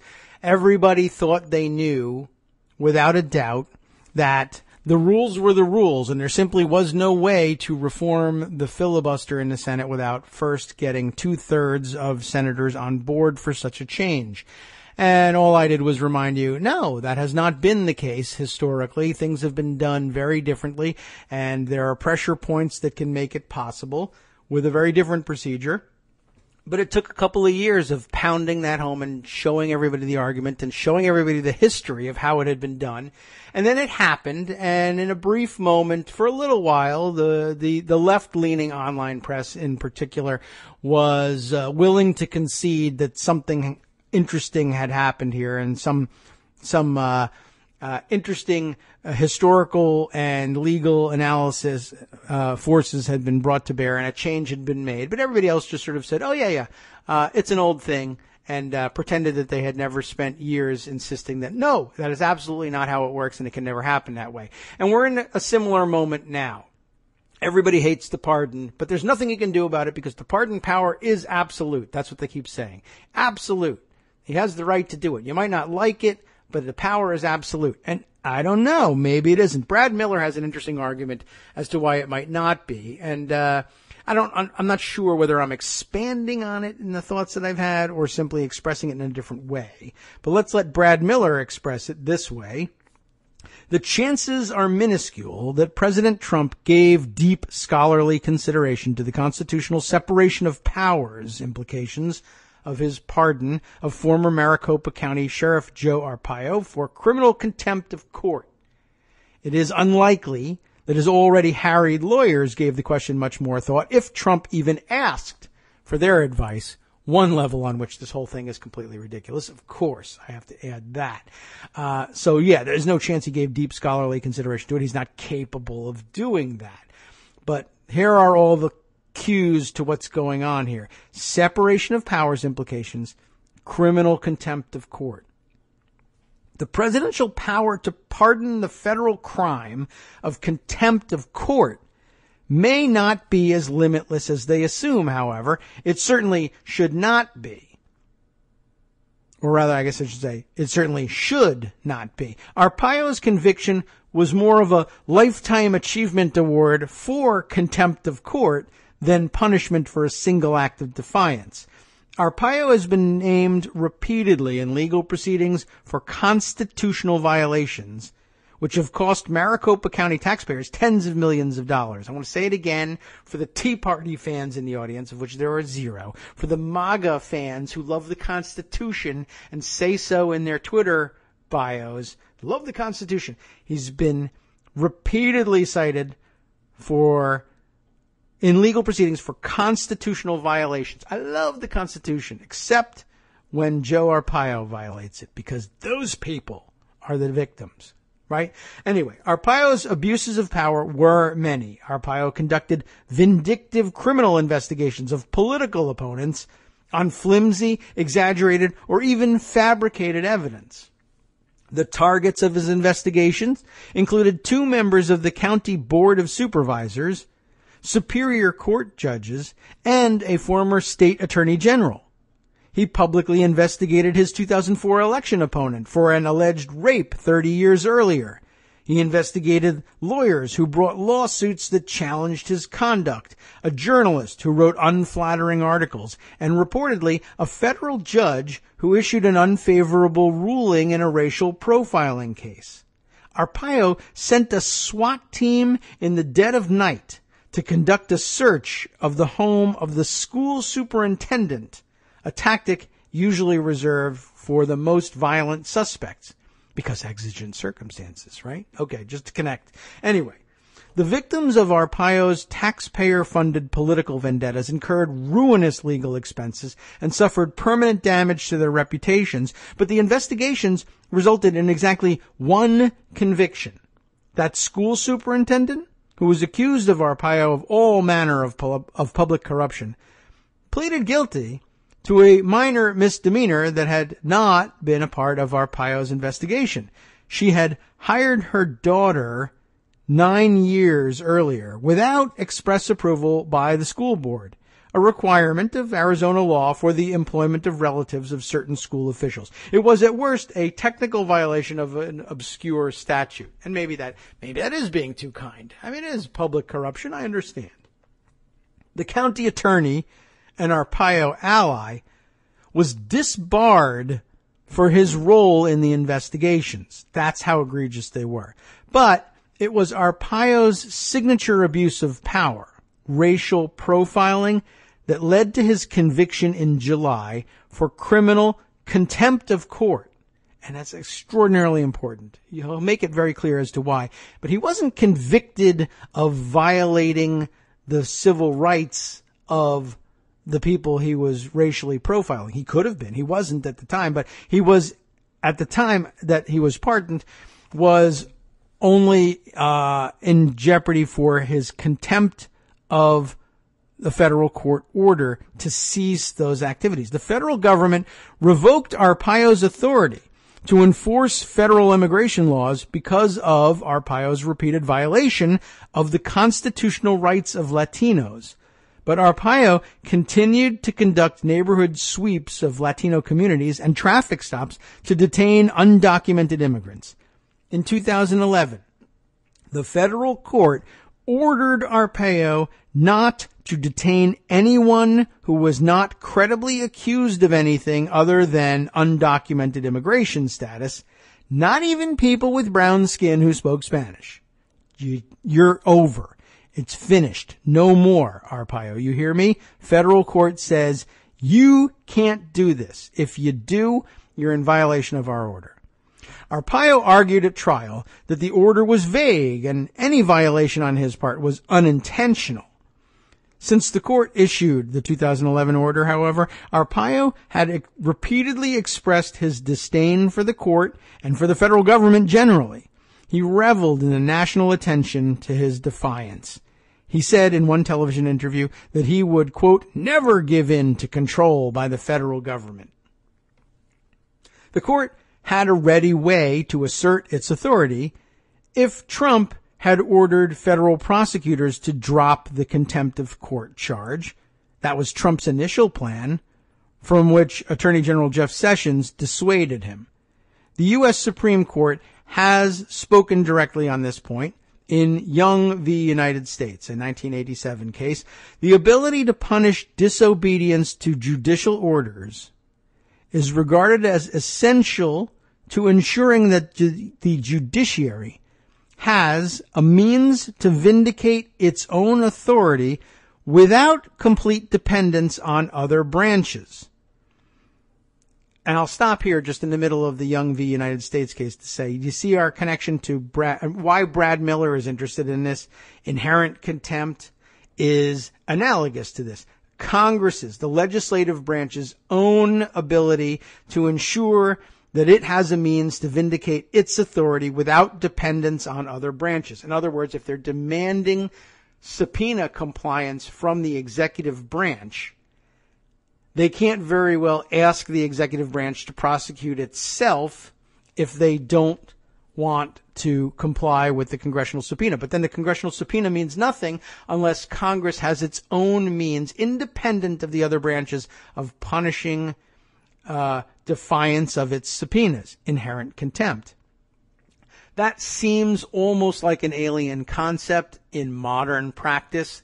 They haven't used this for some 75, 80 years. It seems archaic and outdated. But nobody, even though they questioned the idea of inherent contempt, the same way they questioned the idea of changing the interpretation of filibuster rules with anything less than a 2/3 vote, they questioned the viability of inherent contempt. But nobody questions the viability of contempt of court. Contempt of Congress? Sure. Weird, right? Usually you have to depend on the U.S. attorney to do that prosecuting. Even if it doesn't make any sense to require the executive branch to prosecute itself, we demand that you start that way. at the very least. But nobody has similar complaints about contempt of court. The judiciary always has and constantly does exercise this power in ways that we're familiar with by watching television. That's the key linchpin. Americans recognize constitutional rights and prerogatives that get mentioned in television shows. So, the ability to punish disobedience to judicial orders is regarded as essential to ensuring that the judiciary, that the judiciary has a means to vindicate its own authority without complete dependence on other branches. The ability to appoint a private attorney to prosecute a contempt action satisfies the need for an independent means of self-protection, without which courts would be mere boards of arbitration whose judgments and decrees would be only advisory. The same reasoning, Miller says, suggests that the presidential pardon power, although absolute on its face, should not extend to contempt of court, or at least that there should be limits to that power. A presidential pardon of criminal contempt of court, whether before or after trial, would also effectively deprive the courts of the power to punish disobedience and vindicate the court's constitutional authority. They are a co-equal branch here, a separate and co-equal branch that ought not to have one of its very few independent enforcement mechanisms subsumed to a absolute pardon authority. But any limits on the president's power to pardon criminal contempt of court are less clear. In Ex parte Grossman, that's the 1925 case, the defendant sold liquor at his business in violation of prohibition. In other words, the defendant ran a speakeasy. The district court issued an order that the defendant stop. Less than 2 months later, the defendant was caught selling liquor again, and the court found the defendant guilty of contempt of court and sentenced him to imprisonment for 1 year and to a $1,000 fine. By way of a pardon, the president reduced the defendant's sentence to the fine. Remember, prohibition, extraordinarily politically unpopular, even though it had to be extraordinarily politically popular to pass in the first place. It became unpopular very quickly, and when it was on its way out, there was some question about how seriously violators ought to be punished, especially when it became politically clear that it was dead. So by way of a pardon, the president in this case, Grossman's case, reduced the sentence to the fine only. The court denied the president's power to pardon contempt of court and committed the defendant to imprisonment. The attorney general appointed special counsel to argue to uphold the imprisonment, but argued as amicus that the pardon was valid. Now, the Supreme Court upheld the pardon in that case. The power to pardon was a check on the judiciary to ameliorate or avoid particular criminal judgments, the court said. It is a power entrusted to the executive for special cases. To exercise presidential pardon power to the extent of destroying the deterrent effect of judicial punishment, though, would be to pervert it. But whoever is to make it useful must have full discretion to exercise it. Now, much has changed since 1925, Miller continues. Courts should not now unquestioningly follow Grossman and regard as valid any pardon of criminal contempt of court in any circumstances. That shouldn't be the lesson you draw from Grossman. The pardon in Grossman was to reduce a punishment that the president thought unduly harsh based on circumstances which may properly mitigate guilt. The proper purpose of the president's pardon power. Now, Trump might try to argue that he feels the same way about Arpaio. But Trump did not pardon Arpaio because Arpaio is 85 and his wife is in poor health, or because Trump thinks that Arpaio's punishment is unduly harsh, or because Arpaio is contrite, he clearly isn't, or because of any other circumstance that might mitigate guilt.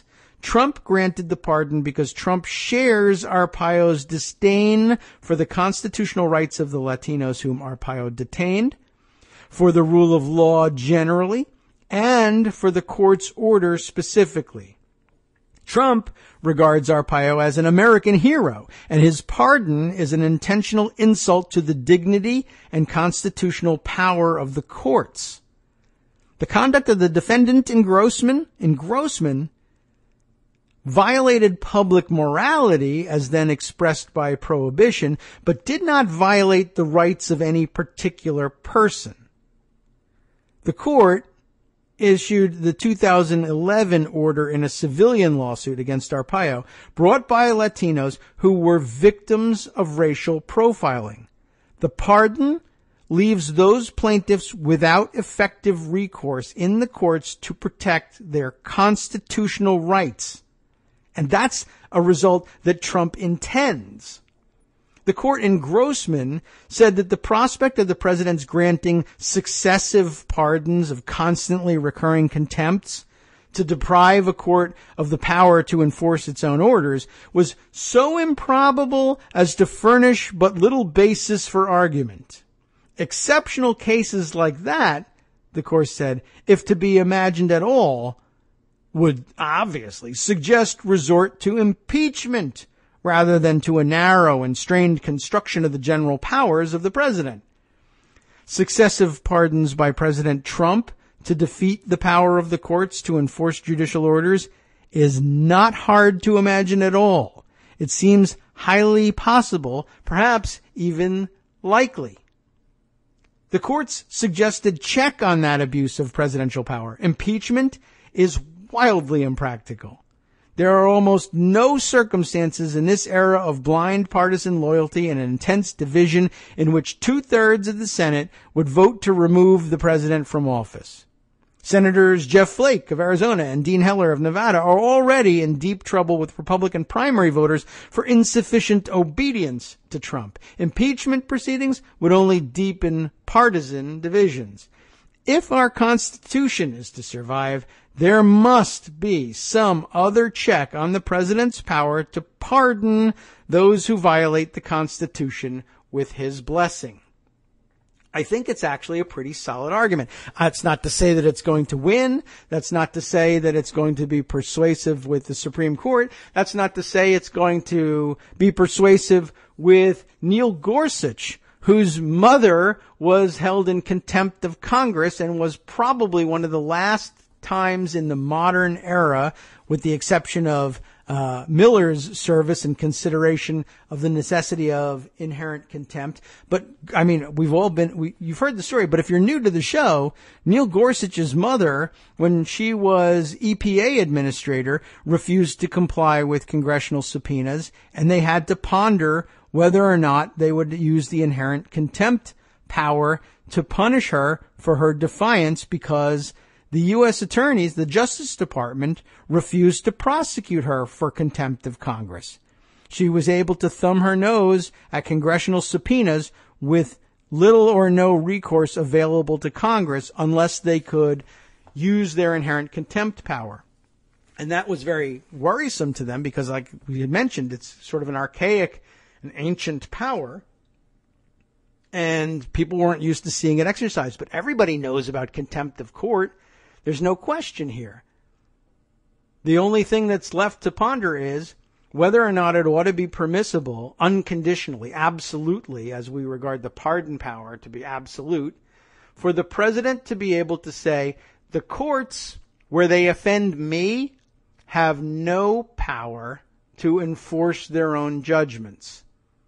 No such thing as contempt of court where I'm concerned, because the presidential power to pardon is absolute. We may have to invent the restriction on this. It may have to come down to saying, listen, yes, the impeachment remedy is technically available, but there really is no sensible reason to allow the president, in particular, to pardon contempt of court, especially when it's to protect his own hide from prosecution or those close to him, which is basically the same thing because that's what they're going for on all this. Very interesting and a great argument, and I'd love to see it pushed, and maybe we'll take up the cause. It seems as impossible to change the relevant minds as it once did to change their minds on the filibuster, but then again, we got that done, so why not? What else do I need to tell you before we head off into the weekend? There's not a whole lot of time left, but here's something that let's throw this out there, and you should do some extra reading on it over the weekend. But you remember we tried to give a chance to using Discord yesterday, chat with Greg via Discord online voice chat rooms. He sent me an article that is both relevant for a number of reasons and made mention of Discord. And now I feel a little bit dirty, but here's this one. Important to know and fits in with the police issues we've been talking about, and even to an extent the contempt of court issues, because you could see people getting contempt of court or other charges on them pardoned by this maniac in the White House as well. This is in revealnews.org, with which I am not familiar, but what the hell. In chat rooms, Unite the Right organizers planned to obscure their racism. This is also relevant to my comments the other day, with which some of you took exception, on whether or not it was the original plan for marchers in the torchlight procession on Friday night in Charlottesville to chant, "Jews will not replace us," as opposed to starting off with "You will not replace us," and then losing control of the chant. Not definitive, but evidence to be considered in light of that. Aaron Sankin and Scott Pham are the writers of this piece. In chat rooms, Unite the Right organizers plan to obscure their racism. Organizers of the Unite the Right rally had a clear plan, according to the group's chat and conference calls: avoid obvious neo-Nazi and Ku Klux Klan symbols, appeal to the white conservative mainstream, don't start the violence but feel free to provoke it. The group's best laid plans, and none of anything that they do is best laid, and some question about whether they're laid at all. Sorry, but that's part of the problem. You know why. I really think that that's an actual issue. But okay. The group's best laid plans failed spectacularly, unraveled by the organizers' inability to control the Charlottesville, Virginia crowd that had been whipped up into a frenzy by the rhetoric of the white nationalist movement.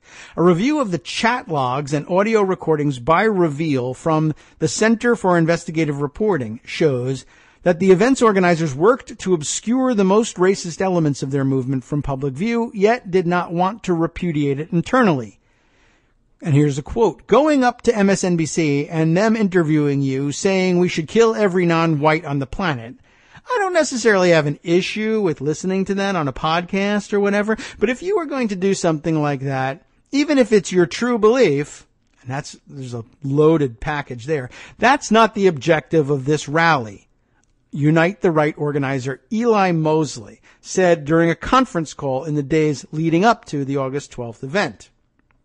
The objective is to gain sympathy for a pro-white rally and against an erasure of history and this communist crap, they use the other word, that we're all aware of, he said. Mosley, who took over the leadership of the white nationalist group Identity Europa earlier this week, cautioned against extreme violence. If this rally turns into a crazy street brawl that we started, that's not as good as if we had gone there, said what we had to say, and left the left look like idiots. This planning occurred via the online platform Discord. I didn't see any of it, but just that's funny. Originally created for video gaming enthusiasts to converse via text and calls while playing their favorite games, Discord became a meet-up place for members of the far right in the run-up to the 2016 election. Reference back to the Bannon story where he worked with the online gaming company to do gold farming and first realized that there was perhaps a political movement that could be organized among the gaming community. Connection back to the claims that the current so-called alt-right has its roots in Gamergate. All, I think, borne out by this. Many of the Discord channels Reveal reviewed were shut down by the company in the days following the Charlottesville rally. More than 35,000 messages from the Charlottesville 2.0 forum were shared by progressive news outlet Unicorn Riot, a cache far exceeding the individual screenshots previously published by Unicorn Riot and reported on by other media outlets. An analysis of the 10 weeks of communication paints the picture of a gradually coalescing movement, well aware of its actions and that its actions would almost certainly trigger fierce and violent clashes with counter-protesters. Reveal could not independently verify the authenticity of the messages. A representative from Unicorn Riot said that he had seen white supremacist chat rooms in the Discord app while participants were still actively chatting. A reporter for Wired magazine confirmed with a prominent Unite the Right organizer that the first batch of messages and recordings published on Unicorn Riot appeared to be authentic. The communications before and after the event show that when the rally devolved into tragedy after a neo-Nazi plowed his car into a crowd of counter-protesters, Charlottesville 2.0 participants vacillated between understanding that their attempts to rebrand hate had failed and sharing memes mocking Heather Heyer's death and promulgating anti-Semitic conspiracy theories. Many participants were taught the lyrics to the Confederate anthem, Dixie. Weird, right? The protest was based on a desire to preserve Southern history. However, it involved a considerable number of people with no connection to the South. They were celebrating the Confederacy not for its own history, but as a symbol of white supremacy. The organizers understood their presence in Charlottesville was largely unwanted, and it was in their best interest to keep a low profile until the moment the rally began. Organizers suggested paying for goods at local retailers in cash and replacing their pro-President Donald Trump stickers on attendees' cars with Hillary or coexist stickers. They also worked to distance themselves from images of the Nazis and Ku Klux Klan, if not actual Klan members. Users noted that Klan members were welcome, but only if they didn't show up in white hoods and robes. If you have communications with the KKK, advise them that they will be turned away at the door. Just tell them not to show up in full regalia. Antifa, the loosely organized left-wing group that frequently clashes with demonstrators at these events, was a consistent obsession for people in the Charlottesville 2.0 forum. The word Antifa was mentioned 702 times, far more frequent than the word rally or park. And this desire to provoke counter-protesters into throwing the first punch was a theme throughout the chats. That's another thing we have to revisit. But all of this really, I thought, pointed to a lot of interesting stuff, including their coordination ahead of time, their use of Discord, the reason Discord was the place they landed, and if you read on in this piece, I think suggestive of the possibility that they really were looking to keep a tight lid on things that were going to screw up their PR. And I would submit to you that things like overt anti-Semitic chants, Jews will not replace us, was on the list of things to avoid if possible. It doesn't say so explicitly, but I think that lends itself to it. There's no doubt, by way of clarification, that they are Nazis and they are anti-Semites. They do feel that way, and they did want to say those things. All I meant by my comments that past week was that I don't think that the organizers wanted that to happen, but it was just too easy to fall into, and it was a mistake from their perspective as well as mine, in failing to give a good PR shine, as good as they could put it, on a bunch of actual Nazis. I do not dispute that part of it. Okay, time for us to wind up and to hand the microphones over to the guys on the after show for their view of the news of the day. Let's see what they've got on tap for you. Yes, lots of things I missed today, or missed but couldn't get to. Chris Kobach swears his moonlight job at the white supremacist blog Breitbart, believe it or not, doesn't tie him to white supremacists while he's doing all this stuff and still serving in Kansas. Trump picks Nixon's anti-Semitic Jew counter to head a powerful Smithsonian think tank. And rather than bring food, survival gear, and rafts, the armed right-wing militia Oath Keepers brought a slew of military weapons down to Houston instead. I'll tell you about what's up on the last half after From this. Daily Co's Radio on networksradio.com. You have been listening to the Kagro in the Morning Show with David Waldman. Get this one. Football fans are tiring of the NFL's treatment of Colin Kaepernick, but he'll only play when the Washington, D.C. team changes their name. And the guy who pushed the Obama birther lie and claimed over 4 million illegal immigrants voted against him in the last election calls former FBI Director James Comey an exaggerator. All of that coming up next.